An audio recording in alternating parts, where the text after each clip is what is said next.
we've got a generation now of parents that can reflect back on their own childhood and kind of think, I wish things were different. Attitudes towards parenting that have changed. You know, back in the day, it might have been, have you got clothes? Am I sending you to school?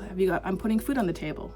What's changed? The research has been around for, 80 years about how important things like attachment are and, sensitive, responsive parenting. 50% of adult mental illness starts before you're 14. So a lot of us are struggling as adults, and there is, a good chance that it was things that happened in our childhood, not because our parents failed us, they just didn't know any better, they didn't have that support, and they were often struggling with mental illness themselves. I think you're right, there's been a shift in priority from the material provision of stuff to actually the connection and the relationship. There's a generational shift between, say, the current generation of parents and the grandparents, and sometimes there's conflict about, are you being too soft on them? Yeah.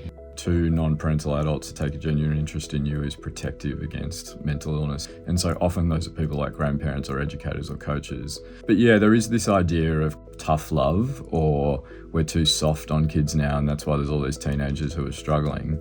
But the reality is the adult mental illness rate is nearly 50%. So I think this kind of romanticization of like what, our parents or grandparents brought us up is just not really accurate.